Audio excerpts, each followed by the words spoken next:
અહેમદાબાદ મિત્ર ન્યૂઝમાં આપનું સ્વાગત છે।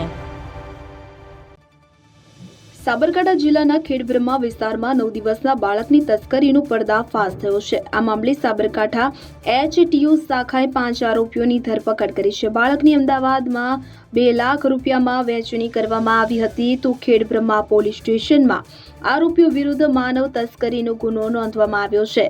પોલીસના જણાવ્યા અનુસાર નવજાત બાળકને અમદાવાદના એક ઈસમને 2 લાખ રૂપિયામાં વેચી દેવામાં આવ્યું હતું।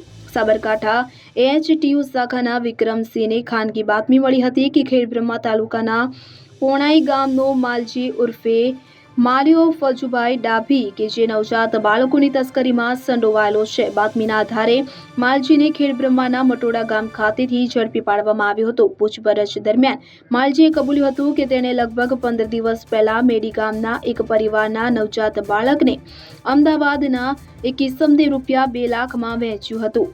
પ્રાથમિક તપાસમાં હકીકત સાચી જણાતા પોલીસે વધુ તપાસ હાથ ધરી હતી। આ કેસમાં ખેડબ્રહ્મા પોલીસ સ્ટેશનમાં ભારતીય ન્યાય સંહિતા અધિનિયમ 2023ની કલમ 143/4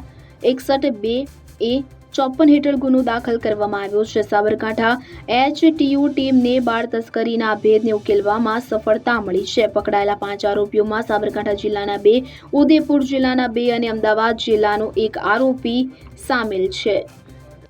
અહેમદાબાદ મિત્ર ન્યૂઝની યુટ્યુબ ચેનલને સબસ્ક્રાઇબ કરો અને બેલ આઇકોન જરૂરથી દબાવો, જેથી દરેક મહત્વના વિડીયોની નોટિફિકેશન તમને મળતી રહે।